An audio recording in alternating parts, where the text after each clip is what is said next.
నమస్కారం అండి. Welcome back to my channel easy learning for exams. ఈ వీడియోలో మనం టెక్స్ట్ బుక్స్‌లో ఎలా చదవాలి అనేది ఆల్రెడీ ఛానల్‌లో ఉందండి. ఎవరైనా చూడని వాళ్ళు ఉంటే వెళ్ళి ఒకసారి చూడండి. అండ్ మనం ఈ వీడియో యొక్క రీక్యాప్ అయితే చూద్దాం. సో డిఎస్సిలో కోసం మనం ఏ బుక్స్‌ని ఫాలో అవ్వాలి, ఏ టెక్స్ట్ బుక్స్ చదవాలి, ప్రాక్టీస్ బుక్స్ అవసరమా, ఎలాంటి ప్రాక్టీస్ పేపర్స్ చేయాలి, బిట్ బ్యాంక్ అంటే ఏంటి, ఎటువంటి బిట్ బ్యాంక్ యూజ్ చేయాలి, ఇలాంటి టోటల్ ఇన్ఫర్మేషన్. అలాగే నెక్స్ట్ వీడియో మనకు మ్యాథ్స్, నాన్ మ్యాథ్స్ వాళ్ళు ఎలా ప్రిపేర్ అవ్వాలి, మ్యాథ్స్ సబ్జెక్ట్ని నాన్ మ్యాథ్స్ సబ్జెక్ట్ కష్టంగా ఫీల్ అవుతూ ఉంటారు నాన్ మ్యాథ్స్ వాళ్ళు. సో వాళ్ళు ఏ స్ట్రాటజీని ఫాలో అవుతూ మ్యాథ్స్ను ఈజీగా గెట్ ఇన్ చేయాలి అనేది నెక్స్ట్ వీడియో ఉంటుందండి. సో ఎవరైనా సబ్స్క్రైబ్ చేయని వాళ్ళు ఉంటే సబ్స్క్రైబ్ చేయండి. సో మనమైతే ఇప్పుడు స్టార్ట్ చేద్దాం. సో ఫస్ట్ ఆఫ్ ఆల్ మనము ఏ బుక్స్ను ఫాలో అవ్వాలి. మనకు టెక్స్ట్ బుక్సే మెయిన్ అండి. టెక్స్ట్ బుక్సే ప్రామాణికం.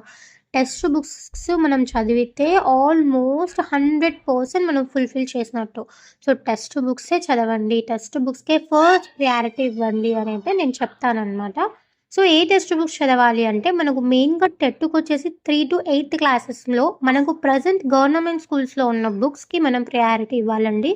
సో తెలుగు కావచ్చు, English, maths, science, social, so 3rd to 5th EVS కావచ్చు. సో ఇవన్నీ కూడా ప్రజెంట్ ఏవైతే ఫాలో అవుతున్నారో గవర్నమెంట్ స్కూల్స్లో ఆ బుక్స్కి అయితే ప్రయారిటీ ఇవ్వండి. అండ్ సెకండ్ వచ్చేసి మనకు మెటీరియల్స్ చదవచ్చా అని క్వశ్చన్ అయితే చాలామందికి ఉంటుందండి. సో చదవచ్చు, అయితే ఫస్ట్ టెక్స్ట్ బుక్స్ చదివిన తర్వాత రివిజన్ పర్పస్లో మనము మెటీరియల్స్ అయితే చూస్ చేసుకోవచ్చు అండి. ఎందుకంటే రివిజన్ చేసేటప్పుడు మనము ఏదైనా పాయింట్ మిస్ అయినా మనకు దానిలో కవర్ అవుతుంది. సో టెక్స్ట్ బుక్స్ అనేది ఫస్ట్ ప్రయారిటీ ఇవ్వండి. తర్వాత మనకు రివిజన్ పర్పస్ కోసం అనేది మనం మెటీరియల్ని అయితే చదవచ్చు అనమాట. సో నేనైతే నేను ఎస్ఎన్ఎస్ పబ్లికేషన్ వాళ్ళ మెటీరియల్స్ అయితే తీసుకున్నాను. సో ఆ మెటీరియల్సే ఫాలో అయ్యానండి. సెల్ఫ్గా నోట్స్ తయారు చేసుకున్నాను టెక్స్ట్ బుక్స్ చూసి. సో టెక్స్ట్ బుక్స్ చదివి ఫస్ట్ నోట్స్ అయితే తయారు చేసుకోండి. సో ప్రాక్టీస్ బుక్స్ అయితే మనం ఏం తీసుకోవాలి అంటే మనం మెయిన్గా ప్రీవియస్ ఇయర్స్ పేపర్స్ అయితే చేయాలండి. అప్పుడే మనకు ఎక్కడి నుంచి బిట్ ఫ్రేమ్ అవుతుంది, ఏ టాపిక్ నుంచి బిట్స్ వస్తున్నాయి, ఏ లెసన్ నుంచి వస్తున్నాయి, ఎటువంటి బిట్స్ని అడుగుతున్నాడు అనేది మనకు క్లారిటీ వస్తుంది. అది ఒక పేపర్ చేస్తే రాదండి. నెంబర్ ఆఫ్ పేపర్స్ చేస్తూ ప్రాక్టీస్ చేస్తూ ఉంటే మనకు అప్పుడు అర్థమవుతుంది అనమాట. ప్రీవియస్ ఇయర్ ప్రాక్టీస్ పేపర్స్ తీసుకోండి. ఎన్నో పబ్లికేషన్స్ ఉన్నాయండి.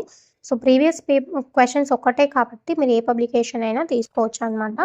సో నా దగ్గర అయితే ఉన్నాయి. సో నేను కూడా ప్రాక్టీస్ పేపర్స్ నంబర్ ఆఫ్ చేశానండి. సో ఎవరికైనా కావాలి అనుకుంటే మీరు కామెంట్ చేయండి. ప్రాక్టీస్ బిట్స్ కూడా వీడియో చేసి అప్లోడ్ చేస్తాను. మెయిన్గా మనం ఇక్కడ ఫాలో అవ్వాల్సిన పాయింట్ ఏంటంటే ప్రాక్టీస్ పేపర్స్ చేస్తున్నప్పుడు డైరెక్ట్గా ఆన్సర్ పెడతాం కదా, కానీ మనము ఆ 3 ఆప్షన్స్ అంటే రిమైనింగ్ ఉన్న 3 ఆప్షన్స్ ఎందుకు కాదు, ఫస్ట్ ఆ ఆప్షన్ ఆన్సర్ ఎందుకు అయింది, ఎందుకు వేరేది కాలేదు, దాంట్లో ఏం ఉన్నాయి, దీంట్లో ఏం ఆన్సర్ ఎందుకు అయింది అనే పాయింట్ ఆఫ్ వ్యూలో అయితే ఆలోచించాలండి. అప్పుడే మనం దాన్ని కరెక్ట్గా మనం ప్రాక్టీస్ బిట్స్ చేస్తున్నట్టు.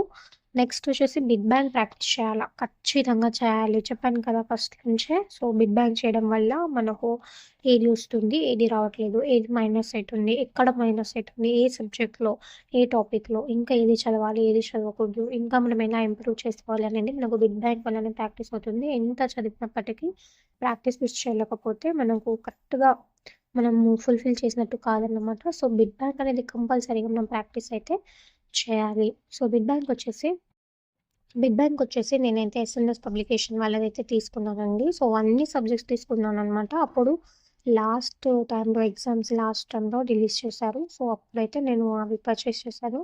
అన్ని బిట్స్ అయితే ప్రాక్టీస్ చేయడానికి ట్రై చేశాను. సో ఎవరికైనా కూడా బిట్ బ్యాంక్ ప్రాక్టీస్ బిట్స్ కానీ, ప్రీవియస్ ఇయర్ బిట్స్ కానీ కావాలి అనుకుంటే కామెంట్ సెక్షన్లో మెన్షన్ చేయండి. నెక్స్ట్ వీడియోస్ ప్రాక్టీస్ బిట్స్ మీద కూడా చేస్తాను. సో ఇదండి ఈ వీడియో. మీకు ఈ వీడియో నచ్చిందని అనుకుంటున్నాను. సో మీకు ఈ వీడియో ఇన్ఫర్మేటివ్గా అనిపిస్తే లైక్ చేయండి అండ్ సబ్స్క్రైబ్ చేయండి. అండ్ ఇంకో విషయం, నెక్స్ట్ వీడియో వచ్చేసి మనకు ఏముంటుందంటే మ్యాథ్స్ అనమాట. సో నెక్స్ట్ వీడియో అయితే నాన్ మ్యాథ్స్ వాళ్ళ కోసం అనమాట. సో నాన్ మ్యాథ్స్ వాళ్ళు మ్యాథ్స్లో ఎలా ప్రిపేర్ అవ్వాలి, మ్యాథ్స్ ప్రిపరేషన్ స్ట్రాటజీ ఎలా ఉండాలి, ఫస్ట్ మనం మ్యాథ్స్ని ప్రిపేర్ అవుతున్నప్పుడు ఎలా స్టార్ట్ చేయాలి. సో ఈ వీడియో అనమాట 100%కి 100% యూజ్ అవుతుందండి. ఇది ఖచ్చితంగా చెప్పగలను. మ్యాథ్స్ అయితే ఎలా చదవాలి అన్న విషయం అయితే క్లారిటీ వస్తుంది. సో ప్లీజ్ వీడియో కంటిన్యూగా చూడండి.